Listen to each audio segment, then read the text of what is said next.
Hi friends, నా పేరు Anand. Welcome to top news. ఇది ఎలిమినేషన్కి సంబంధించిన వీడియో. ఈ వారం హౌస్ నుంచి ఎవరు ఎలిమినేట్ అవుతున్నారు దానికి సంబంధించిన డీటెయిల్స్ ఈ వీడియోలో ఉంటాయి. మండే నామినేషన్స్ అయినప్పుడు అందరూ నామినేట్ అయ్యారు, ఇది అందరూ తెలిసిన విషయమే. ఒక మెగా చీఫ్ రోహిణి తప్పితే మన నెక్స్ట్ రోజు ఓటింగ్ అనాలిసిస్ చెప్తున్నప్పుడు ఈ వారం ఖచ్చితంగా డబుల్ ఎలిమినేషన్ ఉంటుందని చెప్పుకున్నాను. ఎందుకంటే హౌస్లో ఎక్కువ మంది ఉన్నారు, 9 మంది ఉన్నారు ఆల్మోస్ట్. సో ఈ వారం ఇద్దరు తీయకపోతే కనుక మళ్ళీ ఫినాలే కష్టం అవుతుంది కాబట్టి ఈ వారం ఇద్దరు తీస్తారు, 7 మిగులుతారు. నెక్స్ట్ వారం ఒకటి టాప్ 6 మ్యాక్సిమం ఉంటుంది, లేదంటే మిడ్ వీక్ ఒకటి చేస్తే కనుక టాప్ 5 పెట్టే అవకాశం కూడా ఉంటుంది. కానీ నేను నిన్న సింగిల్ ఎలిమినేషన్ ఉంటుంది అని చెప్పాను. దానికి రీజన్స్ ఏంటి అని చెప్తాను అనమాట ఈ వీడియోలోనే. ఎందుకు చెప్పాను సింగిల్ ఎలిమినేషన్ ఉంటుందని. బట్ సింగిల్ లేదు, డబులే ఉంది. సో అది ఫెయిరా అన్ఫెయిరా ఇలా చాలా విషయాలు మనం మాట్లాడుకుందాం. సో ఫస్ట్ ఈ వారం హౌస్ నుంచి ఎవరు ఎలిమినేట్ అవుతున్నారంటే, నాకు తెలిసిన ఇన్ఫర్మేషన్ ప్రకారం తేజ ఎలిమినేట్ అవుతున్నాడు. 2 ఇన్ఫర్మేషన్లు వచ్చినాయి. ఫస్ట్ ఒకటి చెప్తాను. తేజ ఫస్ట్ శనివారం ఎపిసోడ్లో ఎలిమినేట్ అవుతాడు హౌస్ నుంచి అని చెప్పి. సో అందరికన్నా లీస్ట్ ఓట్స్ తేజకు వచ్చాయి. ఇది నాకు నిన్న తెలిసింది. ఇది ఎవరైనా గెస్ చేయొచ్చు కూడా. ఎందుకంటే ఇంతకుముందు మీరు ఇంకోటి పాయింట్ చెప్పొచ్చు. ఇంతకుముందు అవినాష్ తేజ ఉన్నప్పుడు అవినాష్కి బోటంలో వచ్చింది కదా, తేజకి ఎలా వచ్చినాయి, ఇప్పుడు తేజ ఎలా తగ్గాడంటే మల్టిపుల్ రీజన్స్ ఉన్నాయి ఇందులో. ఒకటి ఏంటంటే, ఒక పాయింట్ ఆఫ్ టైం తర్వాత తేజ గేమ్ డల్ అయింది. అదే ఒక పాయింట్ ఆఫ్ టైం తర్వాత అవినాష్ గేమ్ రైజ్ అయింది. అదేంటని చెప్తాను. రెండో పాయింట్ ఏంటంటే, రోహిణి నామినేషన్లో లేకపోవటం. సో రోహిణి గేమ్ నచ్చిన వాళ్ళు ఉండటం, సో రోహిణి ఫ్యాన్స్ క్రియేట్ అవటం. ఆబ్వియస్గా వాళ్ళు ఎవరికి ఓట్ చేస్తారు అంటే అవినాష్కి ఓట్ చేస్తారు. బట్ అది ఎంత పర్సెంటేజ్ ఉంటుందని చెప్పలేము, ఎందుకంటే రోహిణి గారు కూడా ఎప్పుడు మటుకు నామినేషన్లోకి రాదు కాబట్టి. బట్ సంహౌ అవినాష్ గేమే అవినాష్ని కాపాడింది. బస్తా టాస్క్లో బాగా ఎలివేషన్ తేజకు వచ్చింది. అవినాష్ తేజ ఇద్దరు అయినా కూడా ఎక్కువ ఎలివేషన్ తేజకు వచ్చింది. ఎందుకంటే తేజకున్న ఫిజికల్ బాడీతో ఆయన పెట్టిన ఎఫర్ట్స్ నెక్స్ట్ లెవెల్కి వెళ్ళినాయి. దాని తర్వాత తేజ నెక్స్ట్ రోహిణి ఏదైతే అనుకున్నారో ఒక మాట, ఎంటర్టైనర్స్ని గుర్తించారా అనేది అది బలంగా వెళ్ళింది ఆడియన్స్లోకి. ఎంత బలంగా అంటే ప్రతి ఒక్కరు దానికోసం మాట్లాడుకున్నారు. ప్రతి ఒక్కరు మాట్లాడారు. ఎవరు ఫ్యాన్ అయినా కూడా వాళ్ళు మాట్లాడారు, వీళ్ళు చెప్పింది కరెక్టే, ఎందుకు ఎంటర్టైనర్స్ని విన్నర్స్గా చూడరు అన్న పాయింట్ ఒకటి బలంగా వెళ్ళింది. సో దాంతో వీళ్ళకి ఒక రికగ్నైజేషన్ వచ్చింది ముగ్గురికి. ఈ పాయింట్తో ముగ్గురికి వచ్చింది. బట్ సంహో దాని తర్వాత తేజ గేమ్ అన్నది డ్రాప్ అవుతూ వచ్చింది. తను గెలుచుకున్నది ఏది లేదు కానీ బట్ ఎఫర్ట్స్ కూడా అంతలాగా ఎలివేట్ అవ్వలేదు ఎక్కడ కూడా. ఏ టాస్క్ తీసుకున్నా కూడా అంత ఇది కావాలి. ఆయన కూడా చెప్తున్నాడు చివరిదా అన్ని ట్రయల్స్ కానీ మిగిలిపోతున్నాయి, చివరిదాకా వచ్చిపోతుంది అది అని చెప్పి. ఆ తాడు పట్టుకొని ఈ మెగా చీఫ్ దాంట్లో కూడా, లాస్ట్ మెగా చీఫ్ దాంట్లో కూడా ఆయనకు ఆపర్చునిటీ వచ్చినప్పుడు తాడు పట్టుకునే దాంట్లో గెలిచాడు. బట్ దాని తర్వాత ఆటో దాంట్లో ఓడిపోయారు. తర్వాత చివరికి ఇంకా ఫైనల్కి వచ్చినా కూడా కుండ నుంచునే దాంట్లో రోహిణి గెలిచింది కానీ పృథ్వీ మీద తేజ అసలు గెలవలేపాడు. ఇన్ఫ్యాక్ట్ అంత టఫ్ ఫైట్ కూడా ఇవ్వలేపాడు. అంటే తన ఎఫర్ట్స్ని ప్రైస్ చేసి అంత ఇవ్వలా. కనీసం ఇంకొంచెంసేపు ఉండుంటే తేజ కూడా బాగా ఆడాడరా అన్న మాట ఆడియన్స్లోకి వెళ్ళేది. బట్ నేను ఒక ఫ్యాక్ట్, నా హానెస్ట్ ఒపీనియన్ చెప్తాను. నేనైతే మాత్రం తేజ ఇంత దూరం వస్తాడని అసలు అనుకోరా. తేజ ఎంటర్ అవుతున్నాడు అన్నప్పుడు, వైల్డ్ కార్డ్స్ ఎంటర్ అవుతున్నారు అన్నప్పుడు అందరిలో కల్లా ఫ్యాన్ ఫాలోయింగ్లో కానీ వాళ్ళ బిగ్ బాస్ ఈ సెలబ్రిటీస్ దాంట్లో కానీ చూసుకుంటే అందరికన్నా తక్కువ తేజానే. ఆనెస్ట్ చెప్తాను. అప్పుడు నాకు అనిపించింది తేజానే ఫస్ట్ ఎలిమినేట్ అవుతాడేమో వైల్డ్ కార్డ్స్ దాంట్లో కానీ. బట్ ఆయన కూడా ఒక దృఢమైన సంకల్పంతో వచ్చాడు. ఏంటి అంటే, ఎట్లాగైనా ఈసారి మా పేరెంట్స్ని మా మదర్ని హౌస్లోకి తీసుకురావాలి అని చెప్పి. దానికోసమే అసలు ఎంత ఫోకస్డ్గా ఆడాడంటే అంత ఫోకస్డ్గా ఆడాడు. తను పెట్టే నామినేషన్ పాయింట్స్ కాదు, బుల్లెట్స్. ఇప్పుడు వచ్చిన వైల్డ్ కార్డ్స్ అందరిలో కల్లా షోని మంచిగా ఫాలో అయ్యి వచ్చిన ఏకైక కంటెస్టెంట్ మాత్రం తేజానే. అది ఎవరైనా ఒప్పుకోవాలి. ఎందుకంటే ఫస్ట్ రోజే ఆయన పెట్టిన నామినేషన్ పాయింట్స్తో తెలిపింది. అది ఎవరు మణికంఠని టచ్ చేయడానికి కూడా భయపడ్డారు. టచ్ చేయరని చెప్పి నేనైతే 100% ఎవరు టచ్ చేయరని చెప్పి నేను రాసిచ్చా. కానీ ఆయన గన్ను తీసుకొచ్చి మణికంఠకే గురిపెట్టాడు. ఆయన పెట్టిన నామినేషన్ పాయింట్స్కి మణికంఠ డిఫెండ్ చేసుకోలేకపోయాడు. మామూలుగా అయితే గట్టిగా డిఫెండ్ చేసుకునే మణికంఠ డిఫెండ్ చేసుకోలేకపోయాడు. డిఫెండ్ చేసుకోలేకపోవడం కాదు, మణికంఠ తేజ కోసం భయపడ్డాడు కూడా. ఆయన ఇంట్రా బాబు అన్ని గుర్తుంచుకుంటున్నాడు అని చెప్పి నబీల్తో చెప్తాడు. బై డేంజర్లో ఉన్నాడు, అసలు అన్ని అలా గుర్తుంచుకుంటున్నాడని. అదే కదా దాని తర్వాత నామినేషన్ పాయింట్స్ పెట్టినప్పుడు కూడా. సో తేజ నామినేషన్ పాయింట్స్ నిజంగా అయితే హైలైట్, ఎక్స్ట్రాడినరీ. ఎందుకంటే గేమ్ మీద అక్కడ ఉన్న వాళ్ళందరిలో కల్లా అవగాహన ఉంది. బయట యాజ్ అ బిగ్ బాస్ ఫ్యాన్గా చూసి వెళ్ళాడు, లోపల బిగ్ బాస్ కంటెస్టెంట్గా ఆడాడు. సో ఎక్స్పీరియన్స్ ఉంది, అవగాహన ఉంది, డీకోడ్ చేస్తాడు, అన్నీ చేస్తాడు. సో వీటి వల్ల పాజిటివిటీ అనేది step by step nomination points, దాని తర్వాత గేమ్ ఎఫర్ట్స్, దాని తర్వాత ఇంకోటి ఆ ఎగ్ టాస్క్, ఇవన్నీ మొత్తం అలా పైకి వెళ్ళి అందరినీ నామినేషన్లో లాక్కొచ్చి అందరితో డిఫెండ్ చేసుకొని తన కొంట్లో బాగాలేకపోయినా ఇక్కడ దాకా వచ్చా, ఇక్కడి నుంచి ఇక్కడికి వచ్చాను. దాంతోపాటు ఒక ఎంటర్టైన్మెంట్ కోఎఫిషియంట్ అన్ని తనని ఒక గ్రాఫ్ పెరిగేలాగా చేసింది. కానీ ఒక గ్రాఫ్ పెరిగిన తర్వాత ఆ గ్రాఫ్ సాచురేట్ అయిపోయి దాని తర్వాత డౌన్ అయిపోయింది. రీజన్ అగైన్ తేజానే. ఆ పేరెంట్స్ ఆ వీక్లో ఆబ్వియస్గా ఒక బాధ ఉంటుంది. ఫ్యామిలీ వీక్లో తన పేరెంట్స్ రారని చెప్పారు కాబట్టి బాధ ఉంటుంది. బట్ తేజ సంహవ్ తెలుసు వస్తారని చెప్పి. అది తేజ కూడా చెప్తాడు లాస్ట్లో, నాకు తెలుసు కానీ భయం ఉంటుంది. ఆ భయంతో బాధ అనేది ట్రిగ్గర్ అయ్యిద్ది 1-2 సార్లు, ఓకే. బట్ ఏమైపోయిందంటే ఆయన ఫీల్ అవటం, ఆడియన్స్కి ఒక రకమైన, చూసే ఆడియన్స్కి ఒక రకమైన ఇరిటేషన్ వచ్చింది, చిరాకు వచ్చింది. దేనికి చెప్తుంది, ఆయన తప్పని కాదు, ఎడిటర్స్ తప్పు కూడా ఉంది ఇందులో. అలా ఎలా చేశారంటే, ఓ పక్కన వేరే ఫ్యామిలీని చూపిస్తున్నప్పుడు వాళ్ళ ఫ్యాన్స్ కానీ ఎవరైనా నా ఎమోషన్ని ఫీల్ అవుతున్నారు అనగా తీసుకొచ్చి తేజని చూపించేవాళ్ళు. తేజ ఎడుతుండడు మా అమ్మ రావట్లేదు అన్నట్టు. సో అది ఆ ఎమోషన్ క్యారీ చేయాలా, అది హ్యాపీ టీయర్స్ అది క్యారీ చేయాలా, ఇది క్యారీ చేయాలా అర్థం కాల. దాని తర్వాత ఏమైందంటే ఎవ్రీడే 2-3 సార్లు ఎవరో వచ్చినప్పుడు ఆయన ఏడుస్తున్న ప్రతిసారికి ఏమైందంటే ఆడియన్స్కి అది ఫేక్ లాగా వెళ్ళిపోయింది. కొంతమందికి తెలుసు కదా ఎందుకు ఇంత ఇది అని చెప్పి. సో అక్కడి నుంచి ఆ ఫ్యామిలీ వీక్లో ఆ ఫ్యామిలీ వీక్ రేసి అక్కడి నుంచి సాచురేట్ అవ్వడం స్టార్ట్ అయ్యి దాని తర్వాత డౌన్ఫాల్ అవుతూ వచ్చింది. తేజ గేమ్ ఓన్లీ పృథ్వీ, యష్మి వీళ్ళు టార్గెటెడ్గానే సాగింది చివరిలో. సో ఆయన రిలేషన్షిప్లు కూడా ఓన్లీ రోహిణి లేదంటే అవినాష్, మహా అయితే ప్రేరణ, వీళ్ళ వరకు అనేది చెప్తే మిగతా వాళ్ళతో ఎవరితో కూడా ఒక స్ట్రాంగ్ బాండ్స్ ఉంది దాన్ని క్రియేట్ చేసుకోవాలి. వాళ్ళతో కూర్చొని మాట్లాడటం కానీ ఏమి చేయాలి.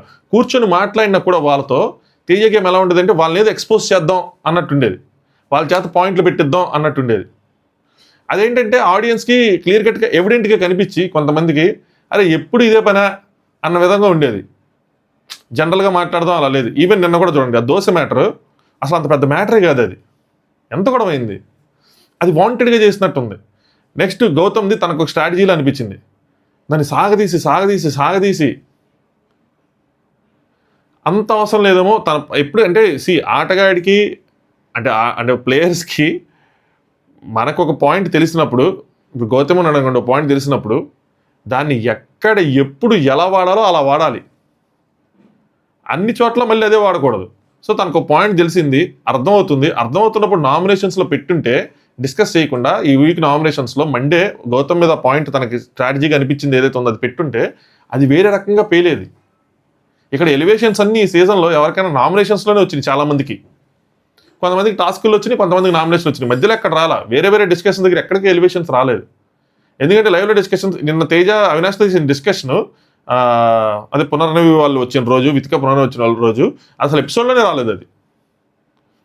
సో ఈ లాజిక్ ఎలా మిస్ అయ్యాడు అర్థం కాల. నేను ఉంటే నామినేషన్లో పెడతానంటే బిగ్ బాస్ టీంకి ఏదో ఒక ఐడియా ఇచ్చినట్టు అనిపించింది అనమాట, నన్ను ఉంచండి నేను నామినేషన్లో పెడతానని. బట్ ఒక రైజ్ అయ్యి సాచురేట్ అయ్యి డౌన్ఫాల్ అవుతా వచ్చింది. సో ఆ రకంగా తేజ గ్రాఫ్ డౌన్ అవుతా ఉంది. పక్కన తనకి కాంపిటీటర్స్గా ఎవరైతే ఉన్నారో, ఎవరైతే యాక్చువల్గా వీళ్ళు గ్రూప్లో ఉన్నారో అదే గ్రూప్ తనకి కాంపిటీషన్, అవినాష్ అండ్ రోహిణి. ఓ పక్కన వాళ్ళ గ్రాఫ్ ఏమో కింద నుంచి స్టార్ట్ అయ్యి, అంటే ఇది పైన మధ్యలో స్టార్ట్ మంచిగా స్టార్ట్ అయింది, రైజ్ అయింది, ఇదైంది. వీళ్ళు కింద నుంచి స్టార్ట్ అయ్యి పైకి వెళ్తానే ఉంది. అండ్ ఫస్ట్లో అసలు ఓన్లీ ఎంటర్టైన్మెంట్ బేస్గానే వెళ్ళారు రోహిణి ఉన్న అవినాష్. వాళ్ళకి ఎక్కడ ఒక టాస్క్లు ఎక్కడ హైలైట్ అవ్వాల, ఓన్లీ ఎంటర్టైన్మెంట్ అన్న విధంగా అయింది. దాని తర్వాత వాళ్ళకి లాస్ట్ మూమెంట్కి వచ్చేప్పటికి వాళ్ళు పికప్ చేసుకున్నారు. ముఖ్యంగా రోహిణి గారు ఆ ఆటో కానీ, వాటర్ టాస్క్ కానీ, దాని తర్వాత కొండ టాస్క్ కానీ ఆవిడ అదరగొట్టారు. ఒక్క టాస్క్ లాస్ట్కి వచ్చేప్పటికి జూమ్ సేవ్ అయ్యారు. నెక్స్ట్ అవినాష్ కూడా ఎప్పుడైతే తనకి ఓట్ బ్యాంక్ తక్కువ ఉంది అని అర్థమైందో, అంటే ఎలిమినేషన్ అర్థమైందో, తన గేమ్ ప్లాన్ మొత్తాన్ని టాస్క్లోకి తిప్పాడు. టాస్క్లు 100% ఇచ్చుకుంటూ వచ్చాడు. సో వాళ్ళ గురించి కూడా చెప్తాను. వాళ్ళ గ్రాఫ్ రైజ్ అవుతున్న కొలది, తేజ గ్రాఫ్ డౌన్ అవుతున్న కొలది. సో ఆ రెండు తేజకి అంటే వాళ్ళ అవతల వాళ్ళు కూడా డౌన్ అవుతాం అంటే తింది, అంటే ఏ చెట్టు లేని చోట ఉన్న చెట్టు పెద్ద చెట్టు అన్నట్టు. సో వీళ్ళ డౌన్ అవుతుంది, వాళ్ళది కూడా మామూలుగా ఉండింటే ఇది ఛాన్స్ ఉండేది. సో ఆ విధంగా ఛాన్స్ పోయింది తేజకి. So Teja is the first contestant. అందరికన్నా బాటంలో ఉన్నది తేజనే. సో అందుకనే నేను పక్కాగా చెప్పింది ఏంటంటే తేజ ఖచ్చితంగా ఎలిమినేట్ అవుతారు, అసలు డౌటే అవసరం లేదని చెప్పి. నెక్స్ట్ తేజ పైన ఇప్పుడు నేను ఎందుకు సింగిల్ ఎలిమినేషన్ అని చెప్పాను, డబుల్ ఉండకపోవచ్చు ఎందుకు చెప్పానంటే, తేజ తర్వాత లీస్ట్ ఓట్స్ వచ్చినాయి. నాకు తెలిసిన ఇన్ఫర్మేషన్ నేను వెళ్ళి చూసింది కాదు, జస్ట్ నాకు తెలిసింది మాత్రం చెప్తున్నా. తేజ పైన ఉన్నది అవినాష్. సో అందుకోసం నేను అనుకున్నానంటే అవినాష్ని దాటి నెక్స్ట్ ఉన్న కంటెస్టెంట్ ఎలిమినేట్ చేయరు కాబట్టి సింగిల్ ఎలిమినేషన్ ఉంటుందేమో నేను అనుకున్నా. సో దీంతో క్లారిటీ వచ్చేది ఏంటంటే అవినాష్ ఓట్లు రోహిణి ఓట్లు కలిపినా కూడా వీళ్ళు బాటంలోనే ఉన్నారు. సో రోహిణికి ఎంత ఓటు బ్యాంక్ క్రియేట్ అయిందో ఊహించుకోండి. అందుకనే నామినేషన్లోకి రావటం ఇంపార్టెంట్. నామినేషన్స్లోకి వచ్చినప్పుడు ఆ ప్రెషర్ హౌస్లో క్యారీ చేయటం వేరే విషయం, ఆ ప్రెషర్తో ఆడాలి. అప్పుడు కదా మన ఆట మనకు బయట పడేది. ప్రెషరే లేకుండా ఆడేయటం ఈజీ. నామినేషన్స్కి పైగా భయపడే వాళ్ళు ఉన్నప్పుడు నేను నామినేషన్స్కి భయపడతానంటే నాకు ఆల్రెడీ భయం ఉంటుంది. నామినేషన్ అంటే ఇంకా భయపడతా. అప్పుడు నా ఆటని ఎలా ఆడతాను అన్నదే కదా ఇక్కడ మెయిన్. సో అవినాష్కి అందరికన్నా తక్కువ ఓట్లు, అదే తేజ కన్నా కొద్దిగా ఎక్కువ ఓట్లు వచ్చినా బాటమ్ 2లో ఉన్నాడు. ఏం చేస్తాం, ఈ సీజన్లో మోస్ట్ లక్కీయెస్ట్ పర్సన్ అయితే మాత్రం అవినాషే. లక్ అన్నదానికన్నా కూడా నేను ఒక ఎక్కువ హార్డ్ వర్క్కే ఎక్కువ ఒక పాయింట్ ఎక్కువ ఇస్తాను. ఎందుకంటే కష్టపడ్డాడు అవినాష్. కష్టాన్ని మాత్రం తీసేయకూడదు ఎప్పుడైనా సరే. పర్సనాలిటీ బయటికి రాలేదా, స్ట్రైట్ ఫార్వర్డ్నెస్ రాలేదా, ఇవన్నీ నాకు కొన్ని కంప్లైంట్స్ ఉంటాయి. బట్ ఆయన కష్టం మాత్రం నెక్స్ట్ లెవెలే. ఎందుకంటే ఆయనలో ఆ తపన అది నాకు కనిపించింది. ఉంటానా ఎవరు వచ్చినా సరే ఎలా ఉంది, ఉంటానా అరే ఎలా ఉండాలరా, టాప్ 5 ఎలా ఉండాలరా, పోయినసారి పోయింది ఈసారి ఉండాలరా అని చెప్పి అలా చెప్పుకుంటే ఆయన తపన నాకు కనిపిస్తూ ఉంది. అలా అని చెప్పి కెమెరాల ముందు కూర్చొని అది చేసి ఇది చేసి అదేం చేయలేదు ఆయన. బట్ ఇంకొక విషయం నేను ఆలోచిస్తున్నాను అనమాట నైట్ అవినాష్ కోసమే.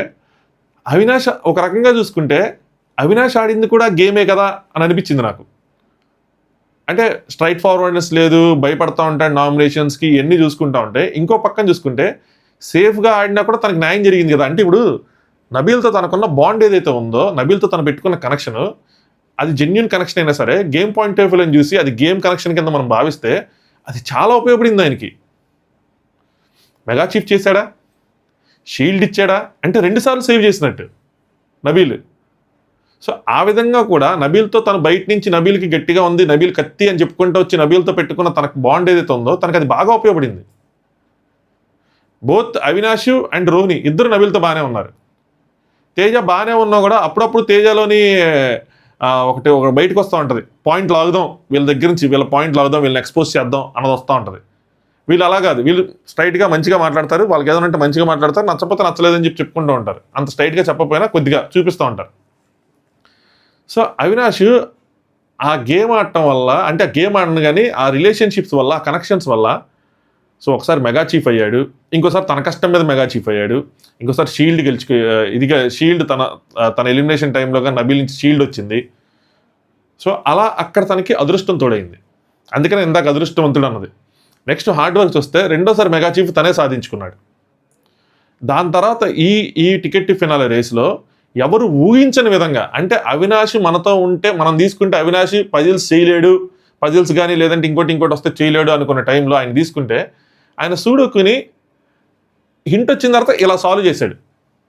చాలామంది చాలా డౌట్స్ వచ్చినాయి, ఆయన హెల్ప్ చేశాడు, ఈయన హెల్ప్ చేశాడు అవన్నీ అని చెప్పి.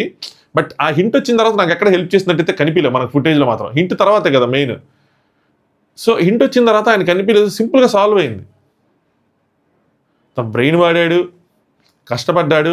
దాని తర్వాత నెక్స్ట్ టాస్క్ ఆ గంట కొట్టేది ఫైనలిస్ట్ అయిన తర్వాత, ఆ తర్వాత బ్యాలెన్స్ చేసి టికెట్ ఫినాలే గెలుచుకున్నది. So it's all is hard work. అదృష్టం ఆఫ్ ఎంత ఉందో 50% ఆయన కష్టం ఉంది. సో 50% కష్టం, 50% అదృష్టం. 2 సార్లు మెగా చీఫ్, ఒకసారి ఇమ్యూనిటీ షీల్డ్, ఒకసారి టికెట్ ఫినాలే షీల్డ్. 8 వారాలు ఉంటే 4 సార్లు వీటి వల్ల సేవ్ అయ్యాడు. సో అందులో 2 సార్లు తను కష్టపడి సాధించుకున్న ఉన్నాయి.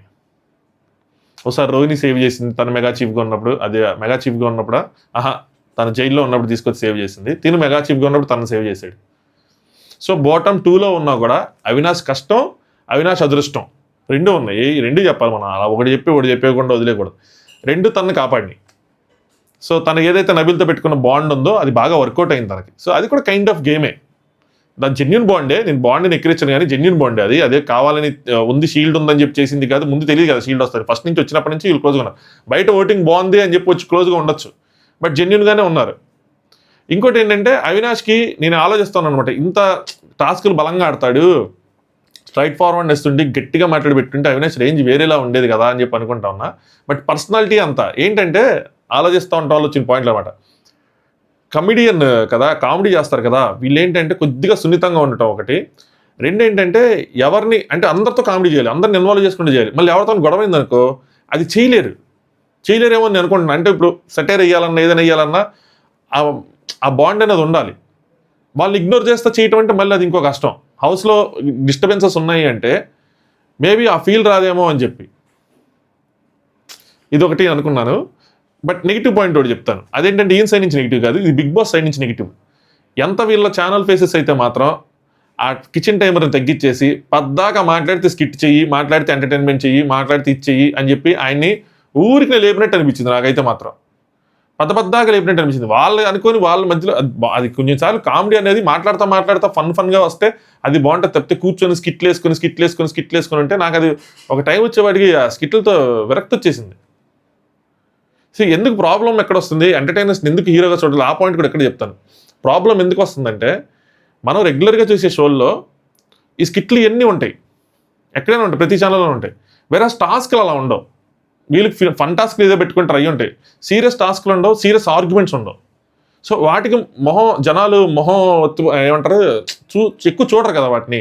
సో వాటిని ఇంట్రెస్టింగ్గా చూస్తారు. ఈ స్కిట్లు అనేవి మన రోజు చూసేవే కదా. జబర్దస్త్ అని ఉంది, ఎక్స్ట్రా జబర్దస్త్ అని ఇంకోటి ఉంది.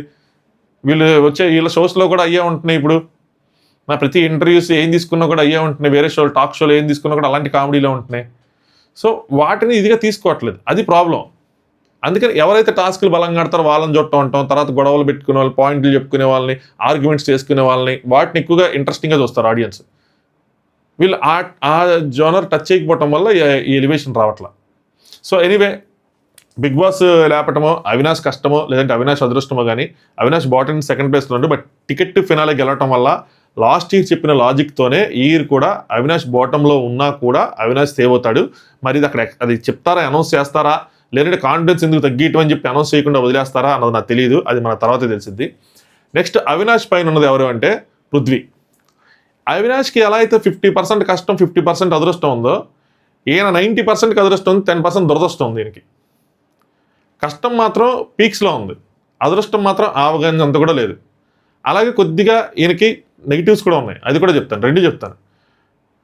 నేను ఎందుకు సింగిల్ ఎలిమినేషన్ అనుకున్నా అంటే కింద నుంచి మూడో వ్యక్తిని చేయరేమో డబుల్ ఎలిమినేషన్ అనుకున్నా, బట్ కింద నుంచి ఉన్న మూడో వ్యక్తిని చేశారు. సో నేను లాస్ట్ టైం కూడా చెప్పా, పృథ్వీకి అందరూ అనుకున్నట్టు ఎక్కడో లేదు, సైలెంట్ ఓటింగ్ ఇవన్నీ అంతా ఓమి బిషే ఏమీ లేవు. సో కింద నుంచి మూడో ప్లేస్లో ఉన్నాడు పృథ్వీ. సో పృథ్వీ ఎక్కడ ప్రాబ్లం అయిందంటే, పృథ్వీకి చాలాసార్లు నామినేషన్లో ఉన్న ఒక కన్సిస్టెంట్ ఓటింగ్ అనేది పడింది. ఒక ఓట్ బ్యాంక్ అయితే తనకు క్రియేట్ అయింది, అది మాత్రం ఒప్పుకుంటాను, ఓట్ బ్యాంక్ క్రియేట్ అయింది. బట్ ఆ ఓట్ బ్యాంక్తోనే సర్వైవ్ అవుతూ వచ్చేలేదు. నిఖిల్ ఓట్స్ పడ్డాయి కొన్నిసార్లు, వేరే యష్మి లేనప్పుడు యష్మి ఓట్స్ పడ్డాయి. ఆ ఓట్స్ కూడా తనకి యాడ్ అయ్యి ఒక అడ్వాంటేజ్గా మారినాయి. బట్ మిగతా వాళ్ళతో కంపేర్ చేసుకుంటే తన గేమ్ ఎప్పుడు అప్లోనే ఉంది. ఏదైనా ఫేస్ టు ఫేస్ మాట్లాడటం, బ్యాక్ బిచ్చింగ్ లాంటివి పెట్టుకోపోవటం, ఓన్లీ ఆ నామినేషన్స్ తప్పితే వీళ్ళు అలాగైనా నామినేషన్లు తీసుకురావాలి.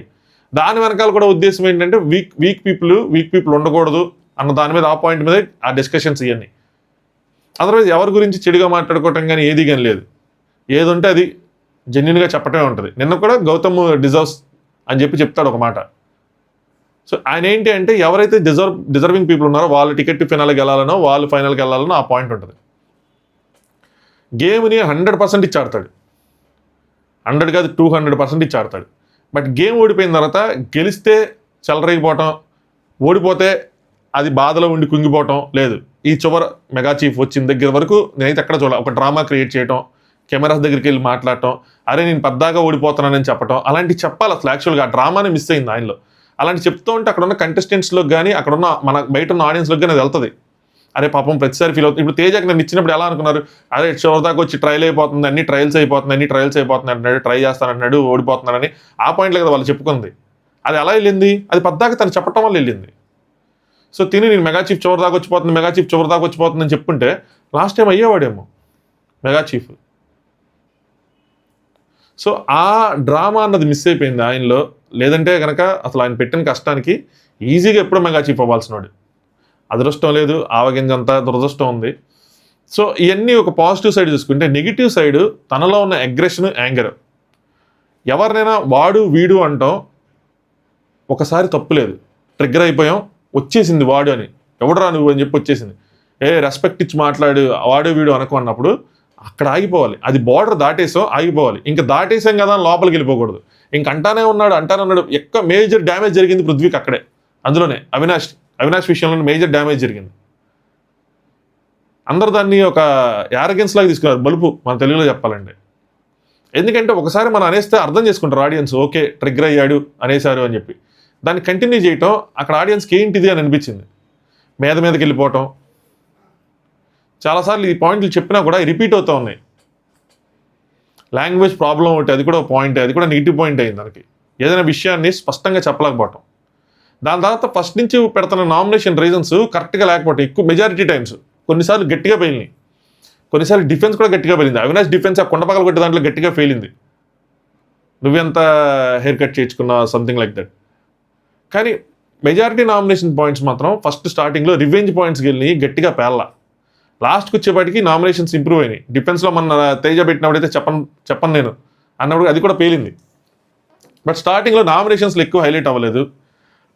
పర్సనాలిటీ అన్నది కూడా ఎక్కడో అందరితో కనెక్ట్ అవ్వకుండా ఒక చోట కూర్చొని తనతో ఎవరు మాట్లాడితే తనతో మాట్లాడే పర్సనాలిటీయే. అందరితో ఇన్వాల్వ్ అయిపోయి అన్నిట్లో దూరిపోయి ఇచ్చేయటం, ఎంటర్టైన్మెంట్ చూపించడం అవన్నీ లేవు. ఒక సీరియస్ పర్సనాలిటీయే. వాళ్ళతో ఉన్న వాళ్ళతో మాట్లాడుకుంటాడు, నవ్వుతూ మాట్లాడుకుంటాడు, వాళ్ళతో ఉన్న వాళ్ళతోనే ఉంటాడు. సో ఇవన్నీ కొంచెం డ్రాబ్యాక్స్, ఆడియన్స్లోకి అవి కొద్దిగా డ్రాబ్యాక్స్కి వెళ్ళినాయి. బట్ గేమ్ ఏదైనా వస్తే, టాస్క్ ఏదైనా వస్తే మాత్రం తన 100% ఇస్తాడు. తనకి ఏదైనా చెప్పాలనుకున్నప్పుడు 100% చెప్తాడు. బట్ ఎవరికోసం ఏదైనా మాట్లాడండి వెనకెళ్ళి వాళ్ళకి క్రిటిసైజ్ చేయటం కానీ, వాళ్ళ కోసం ఇచ్చేయటం కానీ మెజారిటీ ఆఫ్ ద టైమ్స్ అయితే లేదు. మిగతా వాళ్ళతో కంపేర్ చేసుకుంటే చాలా తక్కువ. అండ్ విష్ణుప్రియ ట్రాక్ ఏదైతే ఉందో అది నెగిటివ్ అయిందని నేను అనుకోవట్లేదు. తనకు మాత్రం అట్లీస్ట్ తనకైతే మాత్రం నెగిటివ్ అవ్వాలనుకో. ఎందుకంటే తను చాలాసార్లు చెప్పేశాడు కాబట్టి లేదు నాకు ఇంట్రెస్ట్ లేదు అన్నది. తనకైతే నెగిటివ్ అవ్వాలి. బట్ ఓట్ బ్యాంక్ అన్నది ఫస్ట్లో ఏదైతే క్రియేట్ అయిన టాస్క్ పెట్టి అంతే ఉంది, కానీ ఎక్కడ కూడా ఇంక్రీజ్ అవ్వాల. తనలో ఏదైనా బాగా చేంజెస్ వచ్చి కామ్ అయిపోయాడు, తగ్గిపోయాడు అనుకొని ఉండింటే కనుక వెళ్ళిపోయేది. లాస్ట్ పాయింట్కి వచ్చాక కూడా గొడవలు అవుతానే ఉన్నాయి.